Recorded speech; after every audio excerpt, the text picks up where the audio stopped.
When I get to the opportunity to talk to a potential advisor, I ask them, what do you want to do? And usually get two responses, predominantly, at least for the intelligence advisors. And they'll tell me, I want to do my job, or they'll say, I want a new challenge. And I love it when they answer that, because my response is always so simple. Well, then SFABs for you. It's just easy. Okay, hard stop, Sign the papers, let's go.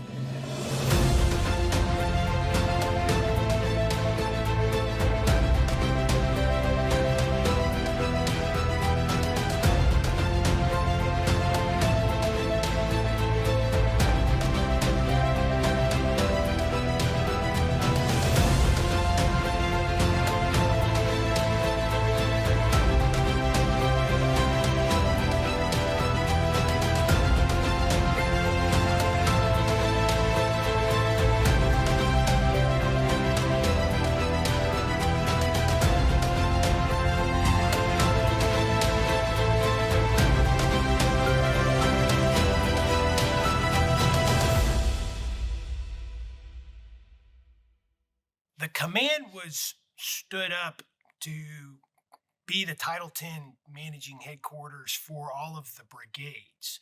What I really like to talk about is why were the brigades stood up? And so the SFABs were created by the vision of then Chief of Staff of the Army, General Milley, who recognized that over several years we had been, taking brigade combat teams and giving them a security force assistance mission. In other words, go train our partners.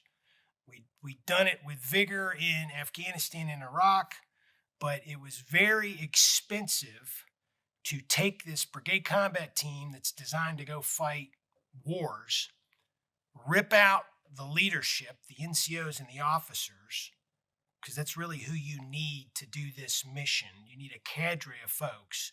Train them up for this mission, send them forward to do this mission, and then bring them back. Meanwhile, the rest of the brigade's sitting there, without leadership being the most critical element of combat power. It's not good when you do that. And we saw what was happening. General Milley's personal experience was he'd had his brigade, when he was brigade commander, he had that done to him twice, both in Afghanistan and Iraq. And he was like, there's got to be a better way of doing this.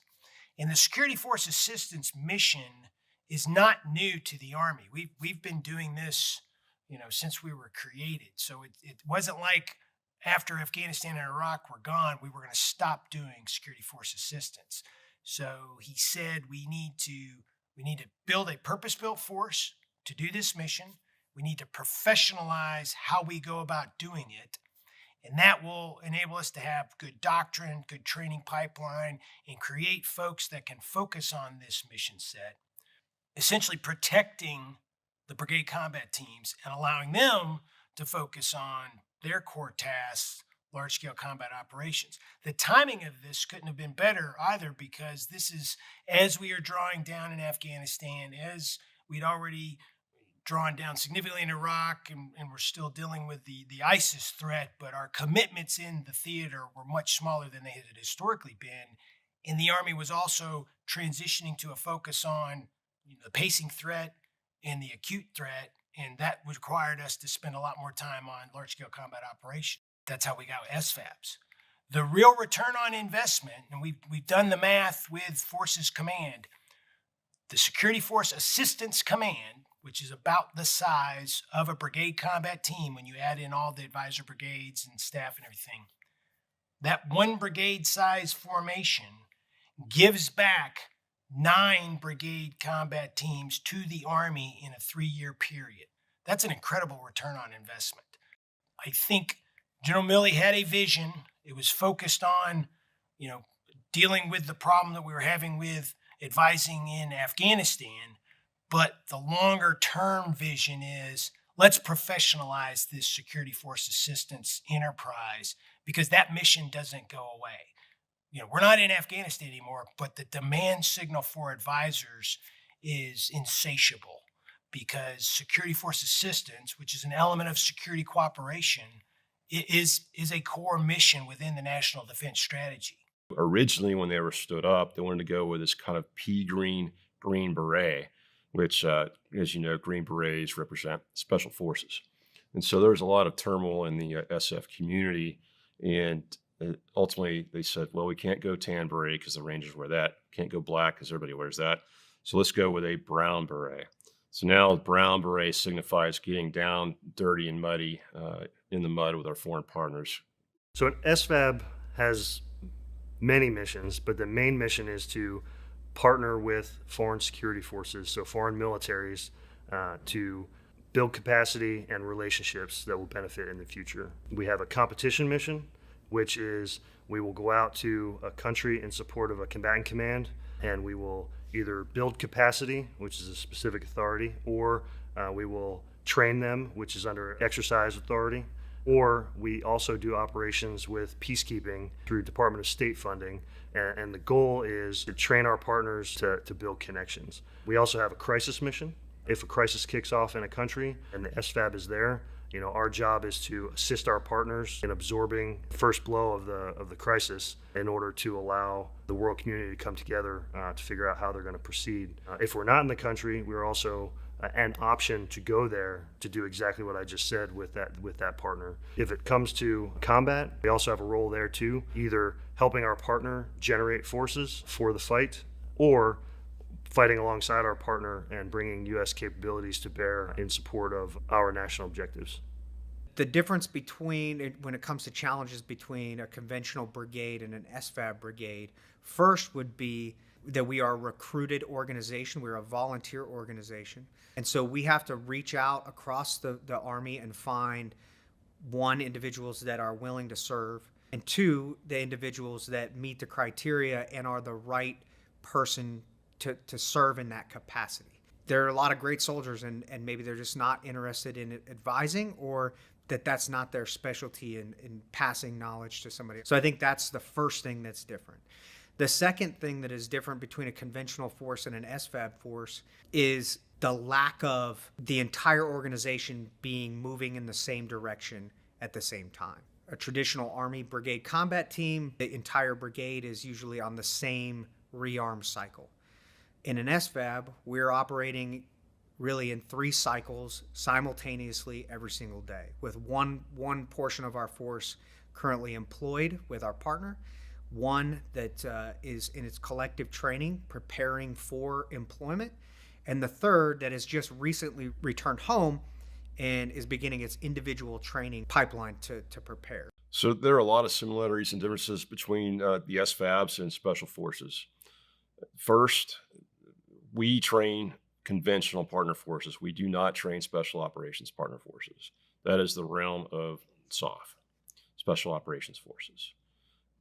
Beyond that, I would say in LISCO, where they operate is different. They have some unique mission sets that we don't have. In the competition through crisis phase, however, I'd say there are a lot of similarities. We all operate in a geographically dispersed, resource-limited environment across each GCC. We all train foreign partners. And essentially, whether we call it advise, support, liaison, assess, they call it by, with, and through. We're working together as a team to accomplish the mission. The other piece, I would say, on the maneuver advising team, they're 12 people. On Special Forces ODA, they're 12 people. What's different is the ODA has redundancy. They have 2 of each until you get to the warrant officer, team sergeant, team leader, where we don't. For example, on the maneuver advising team, we only have 168 whiskey, a combat medic. We don't have a second capability. When I talk to folks about being advisors, I obviously highlight some of the cool stuff, some of the sexy stuff. Hey, you're going to get to travel. We do great training. It's really neat. And that's the hook. That's, hey, come talk to me about this. But then I really talk about what it is that makes being an advisor special. We are not special forces. We are not soft. We don't kick in doors. We are much more subtle. We are not a 30-minute sitcom, sit down, it's over, it's done, and then you move out. We are not a 90-minute Marvel Universe action movie and you get all hyped up and then you walk away and you go do something else. We are an epic mini series that has no ending. You've got to be committed to pouring yourself and your energy into someone else to make them better. And that to me, that's an awesome challenge. That's the ultimate challenge. How to make people, better. That's, being a leader, being a teacher. And it's for a cause. It's for our nation and helping our Army and the national defense of the nation. So I can't think of a better reason to do it. And I think as the nation continues, as frankly the entire Joint Force continues to wrestle with recruiting, and the fact that we put the level of experience we do inside each of the SFABs, I think that's going to be a continued challenge for the Army of how do we man them with the right experience while not breaking the rest of the force. I think those are bigger Army challenges that we've got to wrestle with. But I think the other side is we've got to look hard at what our SFABs do and how they put talent back into the Army. Because people don't just go to an SFAB and stay there. They're cycling in and out. So, they're repopulating the Army with experience, and the experience that they're gaining while they're doing the SFAB mission, I think, is of great value. The Security Force Assistance Brigade operates throughout the competition continuum. When we're in the competition space, even though we're built for conflict, that is where we, in my opinion, earn our the bread and butter, because it's in the competition space where deterrence is the most important. Having U.S. forces anywhere in the world acts as a deterrent for malign activity. It's in that space that we have an opportunity to build a relationship with the partner, identify their strengths and weaknesses. That's where we're assessing them, advising, supporting, and liaising with our partners to get them trained, to build that capacity, to teach them our doctrine, to learn their doctrine, and set the conditions for them to succeed, and ultimately to win in deterrence. If deterrence fails, you have U.S. forces on the ground that are knowledgeable about the area of operation. They're knowledgeable about the partner force. They've built relationships, important ties and relationships with that partner force. And what it does is, in the crisis and on into conflict phase, is having them on the ground to liaise multinationally sets the conditions for the brigade combat team, should the brigade combat team have to deploy to close with and destroy the enemy. Inside the conflict space, the SFABs are still important because our advisors, they're not just there to advise in competition. Our advisors are combat advisors. They're experts in their craft. We have the ability to direct fires, to work directly with our partner forces and help them engage the enemy utilizing their systems. But we also act as a partner on the ground that's directly connected back to the different enablers and assets that exist in theater that our advisors can employ to protect the partner force, and again, set those conditions for the brigade combat team or the CFLIC as they come over into conflict to fight with the enemy. So SFABs bring multiple capabilities to the table in combat situations. The first one is what we call an operating mission set, and that would be we would fall in on a designated partner at echelon and connect them to U.S. resources, intelligence, long-range fires, air support. What we would also do is bring partner intelligence back up through the chain of command using our mission command network, almost like a parallel nervous system up to the U.S. or coalition commander to paint that green picture. And what that would do is it allows those formations to integrate into an actual multi-domain fight. And so instead of just being really good at shooting and direct fire contact, now we've brought a partner formation up to a LISCO MDO capability. And that's critical when you're fighting at the speed of multi-domain operations. If the partner is not able to keep up, that's the weak link, and that's where the mission is going to fail. If you apply an SFAB over that, it's like an exoskeleton. You add capabilities to already existing partners, and you make the whole organization stronger. Convergence is all about like unity of effects at multiple points. And if you're operating in a coalition like we always will be, you've got to have your partners able to operate at the same speed with similar capabilities in order to leverage all those effects at those convergence points. And if they can't do that, then it all falls apart. You could have a cascading convergence collapse, right? One multi-domain partner falls apart, which undermines another partner or a U.S. convergence objective, which then undermines another and another and another and another. And so the importance of who we augment and who we put on the line is critical, and then who we don't, right? Like the partners after the assessment, hey, this partner, we can't get them there yet. So we have to give them a different mission, because if they're on the line in this MDO conflict trying to get convergence and it doesn't work, the effects will be catastrophic for the whole operation. Another example of the benefit, when we talk about relationships, oftentimes we think person-to-person relationships, and those are absolutely critical. And we've got cases where advisors have gone back to a country that they were previously there during the employment cycle, and that helped, speed up the rapport building and all those types of things. So relationships matter. What I've learned in this job is it's not just the personal relationships that matter, it's the organizational relationships that matter. And you've got to do that over time. NATO is a relationship of a bunch of like-minded countries and their armies. Yeah, we've got standard, agreements, STANAGs that are only so effective, but they're better than nothing. But NATO armies understand how other NATO armies operate because NATO's been around for decades. What we provide now is the relationship between the United States Army and these partner armies, conventional forces again, that lets them understand how we operate. A really great example is the non-commissioned officer.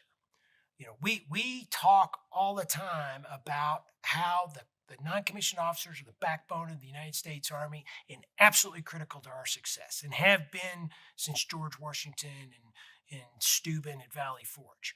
And that is absolutely true, and everybody knows that, and everybody says we want NCOs.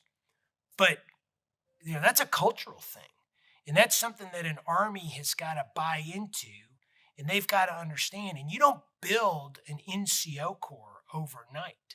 But if your organization, if your Army has a relationship with the American Army, and you work with us over time, and you see how our non-commissioned officers operate and how our officers empower our non-commissioned officers, it's going to take years, but you're going to realize, you're going to go, holy cow, I want that. I want those non-commissioned officers in my Army. But again, that's personal relationships, but that's organizational relationships, and that takes time. And that's something, again, that I think the longer we're out there, the longer we're having these interactions with these armies, the more that we're going to have that type of benefit. We're not at the tipping point yet, but we're closer in some countries than others, but we are moving in the right direction because of that persistent presence and that consistent presence with advisors, not just some unit that showed up for an exercise. As you look at our Special Operations Forces, our SFABs, our multi-domain task forces, those things that are forward and out there in the edge, that does express will by our nation and a commitment. I think it builds confidence in our partners. And then absolutely during conflict, how we enable, because we're not going to fight on our own. I mean, we're going to have partners that are going to be with us. And how do we have that interoperability with them? How do we best leverage their capabilities and their understanding of the environment? Because we're going to fight in an away game. And I think that's the other real challenge that we have, is that, our adversaries are going to pick the time and place, and it's going to be a home game for them. If you think about our peer threats that are out there. The SFABs at least give us more of a home game feel. Because they've interacted with the partners out there, they've built relationships, they've developed understanding. I think that's an area that we've got to continue to expand, because the closer we get to a home game, the better we are. There's definitely some times where the way in which our military is structured, or some of the concepts, or the way in which we just operate, maybe other countries, they don't operate as fast, or time is a gray concept, and it's not the same. It's not black and white, and so that's one of the biggest things. Is at first, before you get into actually advising on any military or operational tactic or task, you have to understand the culture first. And if you jump into too soon and you don't learn that culture first, you're ultimately probably going to fail. Because around the world, just like in the U.S., culture is is part of our identity. And so if you're not understanding who they are as individuals before who they are as military service members, you're probably not going to be as successful as you want to be. Some of the challenges that I've found working with a partner force is that sometimes coming in and just going right to business is not always the right answer, because we have to take time to get to know each other. One, we have to understand each other's culture. And two, we have to understand where the problem may be so we can figure out where we might think the answer is may not always be the right answer for our partner. So we have to understand truly what the right answer is for the both of us so we can work to the right resolution.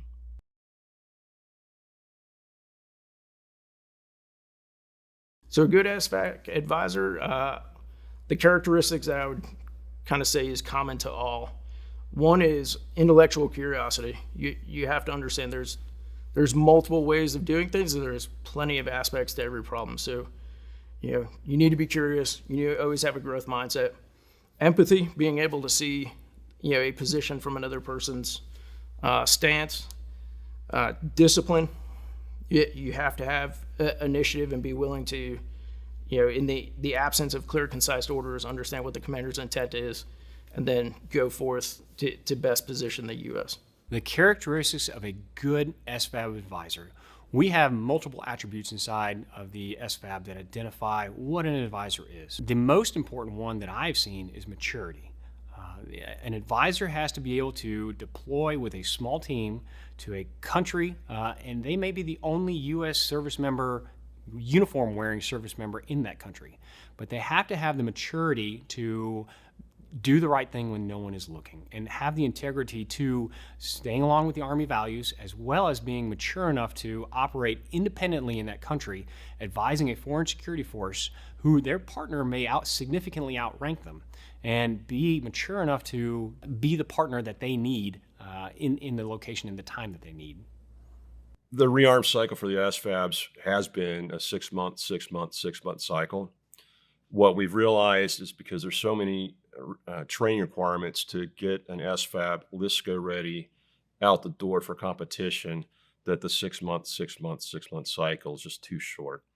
So we're actually, the SFAC's transitioning to an 8-month rearm cycle. So this current force package that's out is deploying for 7 months, and the next force package and on will transition to an 8-month rearm cycle.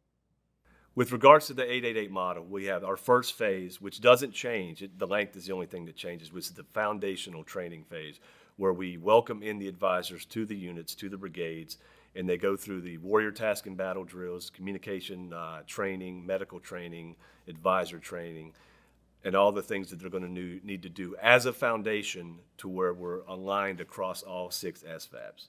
Then we'll move to the collective phase, where all that training is put together in a collective manner, whether it's a CTC rotation, Operation Combined Victory, any other training that a latecomer may have needed to have, they can go back and do that. Basically, just gives us the flexibility to get everything we need to get done in that phase. And as we move to the employment phase, which is also an 8-month phase, what it does downrange or in the respective countries they're at is it gives them more time with our partners.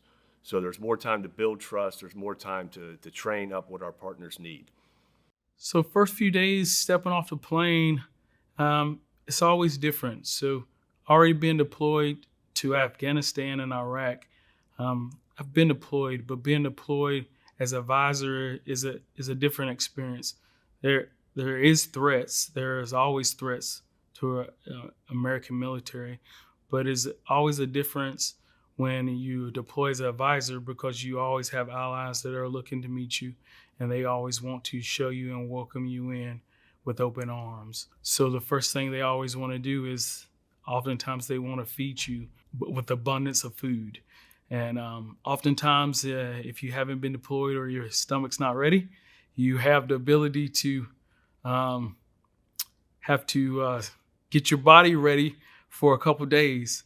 But after a couple of days, my body got stronger, and then I had no problems eating there at the DFAC with them every day. And it took a couple of days to get my body ready and get the immune system set up and ready to go. But after that, I was good to go. Where a team lives and their security posture is 100% dependent by location. So we have a great working relationship with the embassy and the OSC in every country that we go into. One of our first touch points that we have in every country is that embassy team through the OSC, getting with the regional security officer, and then based off of their assessment of the country, if there is no established U.S. presence, kind of a partner base that would facilitate us, we take all guidance from them to make sure that we're being good neighbors, that our advisors are in the best mitigated risk situation possible. And so that could be everything from living on a U.S. base, as is the case in Djibouti, or a partner force base, as is the case in some other countries, or out on the economy, depending on what the individual case is. But I can tell you that we had a staff sergeant go into Jordan and spearheaded the intelligence synchronization efforts across the country. And for a staff sergeant, just a young staff sergeant, to go into Jordan, a country that he's never been in before, and run synchronization efforts for the intelligence community, I think that it's just something you will never see in another organization. It takes that really special person to be able to do something like that. I was doing circulation to all of the countries where the teams were at to check on living conditions and meet with partners and meet with the embassy folks to assess the mission sets. The best success that we had outright would probably be in Zambia. Zambia, our team was able to integrate with their School of Infantry and work with their commandant, which trains all Zambian infantry soldiers. And in that role, not only were they asking us to come back, which is huge, they wanted us to bring our kit to demonstrate to the Zambian senior leaders the importance of buying kit as a whole, as opposed to acquiring it piecemeal, and that the systems that we use, even from the helmet to the boots to the armor to the optics to the weapon, don't work unless you put it all together. And that was something that our team was able to demonstrate just by being there. And the commander of the infantry school picked that up and he said, look, we're going to buy this stuff, or I'm going to try and get us to buy some of this stuff, but I don't want just a scope, just a rifle, a front plate, a back plate, a helmet. And so our ability to kind of meet our partner where it was at, have them understand the value of our equipment, our advice, our training, was a huge success in the first major engagement we had in Zambia. So this was the second time an SFAB had been there, and we were already connected at the institutional level, and we were influencing our partners in a positive direction to solve their security problems. So I went to Senegal from October of 2021 to April of 2022. I deployed my team, my LCAT, logistics company advising team, to Senegal. And so while we were there, our overall mission was to assist the Senegalese army. So we're talking about a level practically right below the Pentagon level, maybe, and helping them to increase their efficiency and proficiency at sustaining rapid deployments. And so we worked at what's called the DERMAT, the Directorate of Materials, and that's a 06 or a colonel level command. And so that was our primary mission. Within that, we were divided into about 5 or 6 different departments between maintenance, fuel, warehouse operations, which is really just kind of massive supply-based operations. And then we had weapons, and then we had munitions as well.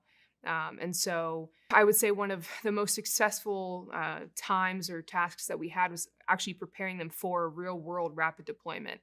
Senegal is considered basically a powerhouse across Africa.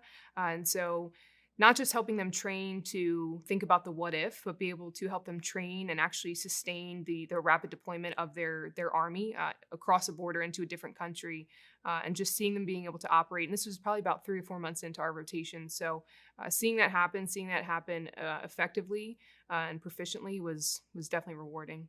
Our team of 12, even though we were a CAT team, had the ability to echelon as high up as a corps. You know, being responsible, me as a first sergeant at the time, being responsible for personally advising the 205th Corps Command Sergeant Major. We're talking about a corps that was responsible for about 5 different provinces throughout Afghanistan, and that was sustaining in excess of 20 plus casualties per week Going into that mission, obviously, we recognize the importance of trying to help the Afghan National Army establish some semblance of institutional viability. It was coming around the exact same time that there was talks and discussions about us pulling out. So we recognized early the importance of getting after the things that mattered the most to try to help set the conditions to transfer all of the things that we had been doing in the last 20 years directly over to the Afghan Army. Throughout that process, we realized that there was just a lot of things that we thought we ought to be focused on, and we realized that our partners need help, and they're really going to kind of hone in on the things that they think are important to them, not necessarily the things that we think are important to them. Our Afghan counterparts were for the most part receptive. They treated us with great dignity and respect. They protected us. They understood that one of the greatest threats at the time when we were over there in 2019 and 20 was not necessarily the threat of Taliban, but it was that internal insider threat. Anytime that we were planning operations, we would reach out to our counterparts, and they were pretty quick to ensure that they secured weapons that didn't necessarily need to be employed and set the conditions for our arrival. So it helped us by being able to help them, and they absolutely saw the benefit. We saw the benefit. So the partnership that we created over there was really good, really good partnership, and we got after things, and nothing but respect from both sides. What I would tell a young soldier what the benefits of being in an SFAB, being able to work in a small team, work independently within a country, and learning skill sets that they've never used before, and be ambassadors to the United States. I think that's kind of big if you look at it in a big picture. I mean, hey, not everybody gets to do that, and there are countries out there that they've never seen a U.S. soldier before, and you have presence there. If I was going to recruit someone to come join the SFAB, any SFAB, I'm biased to second SFAB, of course, I would definitely say it's an experience unlike any other you can have in the Army. There is a level of responsibility, of course, as an officer, not just being a team leader, but also deployed, right? And taking that team overseas to your respective area, and then the strategic level at which you work, advising a full bird colonel on how to do sustainment operations for an entire country's army is an incredible opportunity, incredibly humbling, and again, the responsibility that goes into that to set them up for success. So it doesn't matter if you're an NCO, doesn't matter if you're an officer, doesn't matter your rank. You're going to come in and be charged with more responsibility probably than you've had, but you're also going to be really empowered to do your job, and you are seen as a subject matter expert. And so to be able to come in and this is your mission, whether you're on a team or you're a team leader or a team sergeant, take your team across the world and go execute. And then the freedom you get in a way to do that based on your leadership style is an incredible experience.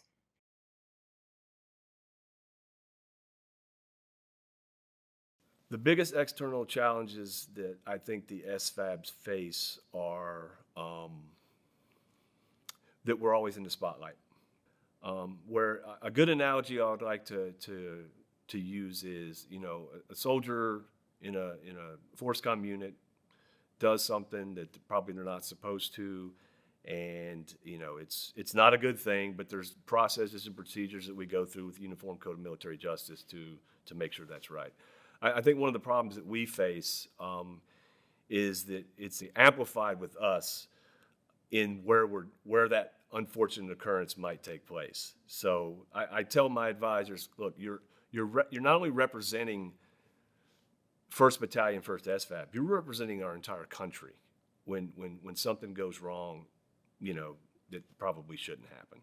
Which goes back to our lengthening the foundational phase and lengthening the collective phase to where we can go through there and build those teams and weed out folks that just aren't cut out for this. We teach you how to shoot an AK-47. That's not what we do. We can do that. If that's what the Army wants us to do, we'll go do that, and we will crush it. But what we can really do is help those partners on our left and right in a large-scale combat operation so that they can operate. Maybe they don't operate at the exact level that an American force operates at, but we can help them, support them, liaise to make sure that they're doing everything they can and leverage all the things that the American Joint Force brings to the fight. In 2020, we started the regional alignment focus. And we were downsizing from Afghanistan, and we were focusing on the regional alignment. And we started looking at these different theaters. There were several of our partners that said, hey, we don't need advice. We were advisors. We were, shoulder to shoulder with you in Iraq, shoulder to shoulder with you in Afghanistan. So don't think you're going to come here and give me any advice. We had to go reevaluate our approach. And that's where we really began to look at the liaison support functions as well as the assess functions so that we could go, look, I'm not here to give you advice, but I bring the weight and the power and everything that the Department of Defense of the United States of America has to bear. I can reach back and get that. And that helped change the dialogue with several of our partners. And part of it was our fault, the strategic narcissism of, we're the Americans, I've got all the answers, I'm going to tell you how to do this. And we spend a lot of time trying to make sure that we are a little more culturally attuned and a little more subtle in our approach and not just, hey, I've got all the answers. The United States Army needs SFABs because we have a ton of work to do, and you need someone to cover down on the advising and theater security cooperation missions. And what that does is that frees up maneuver brigades to focus on large-scale combat operations and the bread and butter of why we have maneuver formations. If we don't have SFABs, then we have regionally aligned brigades. We've got folks split out doing theater security cooperation initiatives from your formations. And the more we do that, the less your formation is able to focus on its core mission. That being said, the amazing folks that you give to the SFAB then get a skill and come back to you at the next grade plate immediately ready to enhance your organization and focus back on the large-scale combat operations that you need them to be oriented against. I think the United States Army needs SFABs to continue to build our relationships with our partner forces that we will potentially fight alongside against a foe or even just in a humanitarian crisis. And so the SFABs allow us to build those relationships in those countries and with those leaders so that there is one common communication, there's open communication, there's common understanding of the way that both the United States Army and our partner forces are structured and the priorities of their nation. Our original purpose and why SFABs were stood up was to free up the operational brigades to do large-scale combat and to maintain unit readiness. Through one of my previous positions, I served as an observer coach trainer at the Joint Multinational Readiness Center in Hohenfels, Germany. And every time there was a multinational rotation, you would watch that organic maneuver combat brigade rapidly hit the problem set of how do you resource, man, and place LNO teams with all those partner forces. And it was always coming out of Hyde, reallocating equipment that they didn't necessarily have extras of, and it degraded their readiness with them trying to accomplish the partnered task force. SFABs, even in crisis and through conflict, are holding true on our value proposition to the Army of freeing up operational brigades to do large-scale combat operations.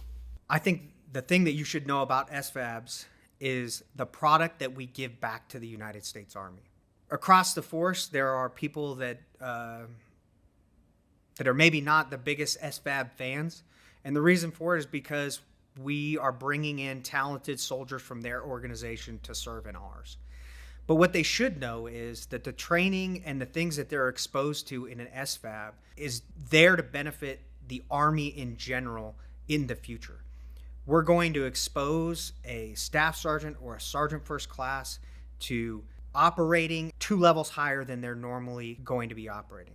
And so the product that we push back out to the Army, once they serve their tour in the SFAB and they come back to whatever brigade that they end up serving in, what those brigades should see is a better product, a highly competent, trained, non-commissioned officer or officer that is thinking at a higher level than many of their peers.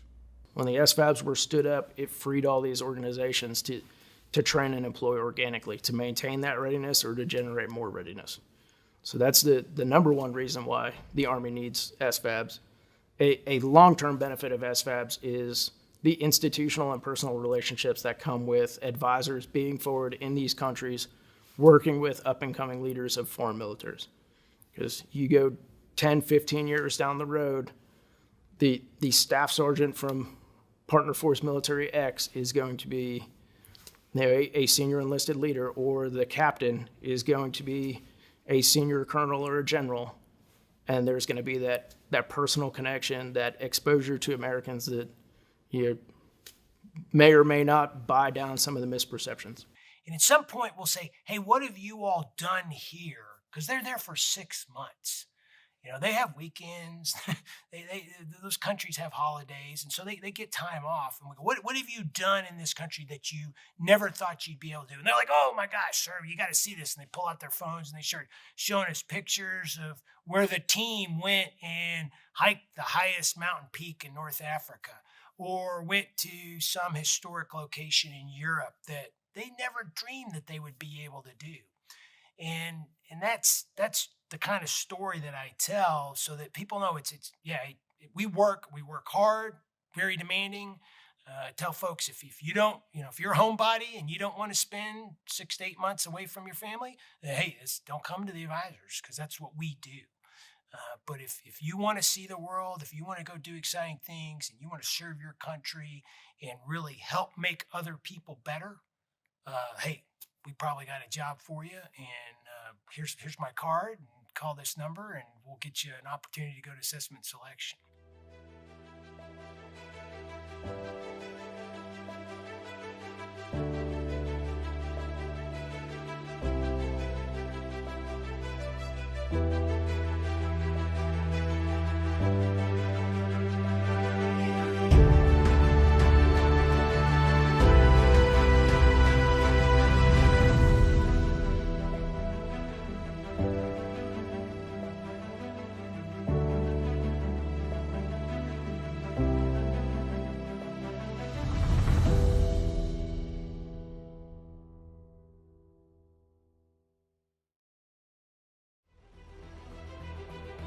We are not a 90-minute Marvel Universe action movie and you get all hyped up and then you walk away and you go do something else. We are an epic mini-series that has no ending. What Marvel character are you? In the Marvel Cinematic Universe, what character would General Hill play? What character would General Hill play? What Marvel character would General Hill be? Well, that's easy. It's Steve Rogers, Captain America, of course. I feel like it's got to be Captain America. In a Marvel universe, definitely Captain America. Probably Captain America. Oh, red, white, and blue. He's Captain America. Oh, he'd be Captain America. The one and only Steve Rogers, Captain America. I'd have to say Captain America. Oh, Captain America, for sure. Thanos.